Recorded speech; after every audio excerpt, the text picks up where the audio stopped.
अस्सलाम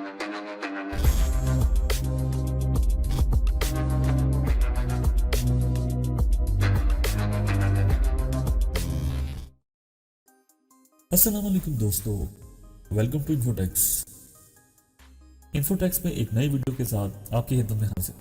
दोस्तों, the legend of Maula जट 2022 पाकिस्तानी पंजाबी जुबान की एक्शन ड्रामा फिल्म है, जिसकी हिदायतकारी और तहरीर बिलाल अशारी ने की है और इसे इनसाइक्लोमीडिया के प्रोडक्शन बैनर के तहत अमारा हिकमत और डॉक्टर असद जमील खान ने प्रोड्यूस किया है। ये 1979 की cult classic movie Maula Jatt का रीमेक है। इस फिल्म में फवाद खान ने हमजा अली अब्बासी, हुमायूमा मलिक और माहिरा खान के साथ मरकजी किरदार अदा किया है। दोस्तों, दी लेजेंड ऑफ मौला जट की वीडियो मैंने 3 हिस्सों में बनाई है, जिसमें पहले हिस्से में इसकी बायो, इसकी हिस्ट्री और फिल्म बंदी के दौरान होने वाले इश्यूज के बारे में बात की जाएगी, जिसमें lack of budget, copyright complaints, corona virus की वजह से आने वाली मुश्किलात और कास्टिंग के बारे में बात की जाएगी। जबकि दूसरी वीडियो में इसकी स्टोरी के बारे में बताया जाएगा और तीसरी वीडियो इसकी बॉक्स ऑफिस कलेक्शन के हवाले से होगी। उम्मीद है कि आप इन तीनों वीडियोस को देखेंगे और अपनी पसंद का इजहार भी करेंगे। इस फिल्म की सारी मालूमात को जानने के लिए आपको इन तीनों वीडियोस को देखना होगा, जिसमें बताई जाने वाली मालूमात सोशल मीडिया से ली गई है, जिनमें विकीपीडिया सिरे फहरिस्त है। बिलाल अशारी ने अपने बड़े प्रोजेक्ट का screenplay legend film writer Nasir Adeeb के साथ लिखा, जिन्होंने असल मौला जट का स्क्रिप्ट लिखा था, जो 1979 में रिलीज हुई थी। हमारा हिकमत और बिलाल अशारी सरवर भट्टी के साथ बरसों तक जारी कानून जंग में उलझ गए, जिसमें मौखरुल जिक्र कॉपीराइट की खिलाफ वर्जी पर अदालत में चला गया, इस बात के खिलाफ कि इनकी कंपनी मौला जट कहानी के हकूक की मलकियत रखती है। ये प्रोजेक्ट बिलाहिर तमाम कानूनी उलझनों से आजाद हो गया, क्योंकि असल फिल्म के प्रोड्यूसर ने कानूनी कश्मकश को खत्म कर दिया। 2019 में रिलीज होने वाले फिल्म के फर्स्ट लुक टीजर ने अपने top of the line graphics, star cast और मेगा स्केल प्रोडक्शन के लिए जबरदस्त रद्द-ए-अमल हासिल किया। असल मौला जट पाकिस्तान की तिजारती लिहाज से कामयाब तरीन फिल्मों में से एक थी और भट्टी की ये क्लासिक फिल्म 1979 में रिलीज हुई थी, जिसमें लेजेंड सुल्तान रही ने मरकजी किरदार अदा किया था और मुस्तफा कुरैशी विलन के तौर पर थे। ये फिल्म 13 अक्टूबर 2022 को थिएटर में रिलीज हुई थी और इसे अब तक के क्रिटिक्स की तरफ से सबसे ज्यादा पॉजिटिव रिव्यूज मिले हैं। इस फिल्म को अब तक की सबसे महंगी पाकिस्तानी फिल्म करार दिया गया।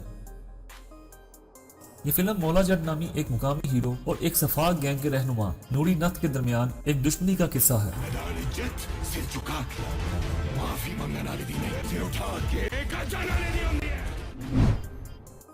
14 दिसंबर 2013 को द एक्सप्रेस ट्रिब्यून के साथ एक इंटरव्यू में बिलाल अशारी ने ऐलान किया कि वो मौला जट की हिदायतकारी करेंगे और कहा, ये गंडासा फिल्मों के बारे में मेरा एक बड़ा फैसला होगा जो लॉलीवुड की मौत का जिम्मेदार है।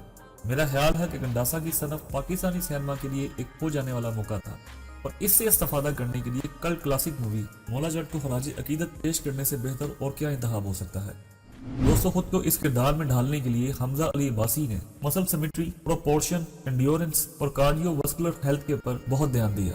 4 अप्रैल 2014 को अशारी ने ऐलान किया कि इसने अपनी फिल्म का स्क्रिप्ट मुकम्मल कर लिया है और मरकजी कास्ट की तलाश में है।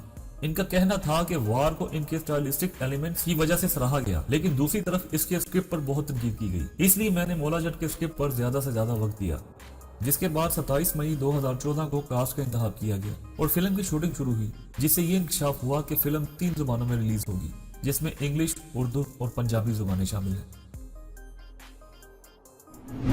फिल्म की कास्ट का इंकशाफ हमजा अली अब्बासी ने इनफरादी तौर पर किया। बिलाल अशारी के मशवरे पर 16 नवंबर 2016 को असद जमील खान और हमारा हिकमत ने प्रोजेक्ट संभालने के बाद अदनान जाफर और शमून अब्बासी को इस कास्ट से निकाल दिया। मार्च 2015 में अशारी ने ऐलान किया कि वो फिल्म की शूटिंग इब्तदाई तौर पर लाहौर से शुरू करने वाले हैं। उन्होंने इंकशाफ किया कि फिल्म की कहानी पहले हिस्से के बरक्स बिल्कुल नहीं होगी, ताहम डायलॉग्स 1979 की फिल्म से लिए जाएंगे।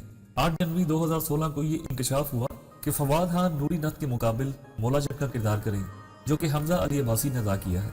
फिल्म की shooting red epic W camera से की गई है।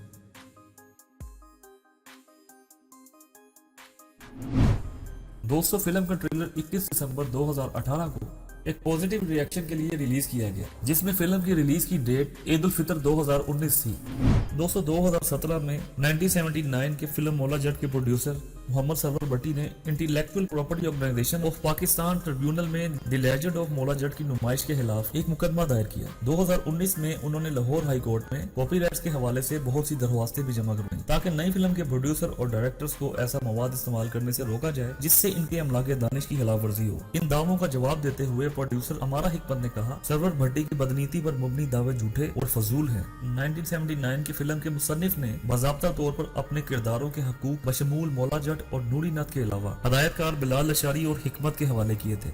9 फरवरी 2020 को एक तवील कानूनी जंग के बाद दोनों फ्रीकैन के दरमियान एक मुआहिदा तय पा गया। भट्टी को 1979 की फिल्म के खसूसी कॉपीराइट और ट्रेडमार्क के मालिक के तौर पर जाना गया। ताहम उन्होंने नई फिल्म के फिल्म साजों को अपने असल काम से मवाद इस्तेमाल करने की इजाजत दी और इसकी रिलीज के हवाले से दीगर तमाम अदालती दरख्वास्तों को वापस लेने पर रजामंदी जाहिर की। ये मुआहिदा the legend of Maula Jatt की प्रोडक्शन, रिलीज, प्रमोशन और डिस्ट्रीब्यूशन तक महदूद था और इसका इतलाक मुस्तकबिल की किसी ऐसी फिल्म पर नहीं होता जिससे पुरानी फिल्म के हकूक की खिलाफवर्जी हो, जिसे बाहु फिल्म ने बरकरार रखा था।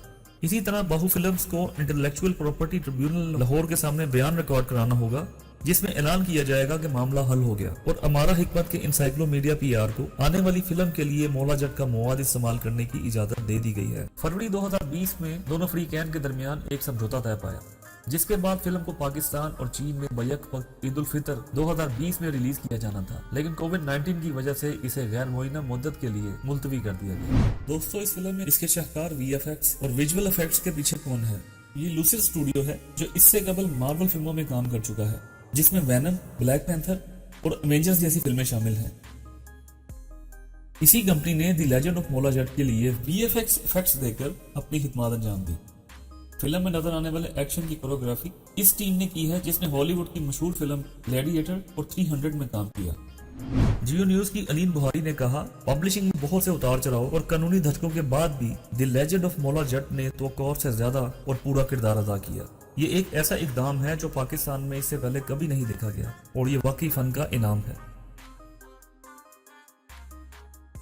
तो दोस्तों, मुझे उम्मीद है आपको आज की वीडियो पसंद आई होगी। दोस्तों, इस वीडियो के बनाने का असल मकसद पाकिस्तान फिल्म इंडस्ट्री के जवाल से तरक्की का वो सफर है जो कि आहिस्ता आहिस्ता अपनी उसी जगह पर पहुंच रहा है जहां वो किसी जमाने में होता था। तो उम्मीद है आपको ये वीडियो पसंद आई होगी। इसे अपने दोस्तों के साथ शेयर करें और मेरे इस चैनल को सब्सक्राइब करें ताकि आइंदा आने वाली वीडियोस आप तक पहुंच सकें। वीडियो को देखने का बहुत शुक्रिया। अल्लाह हाफिज।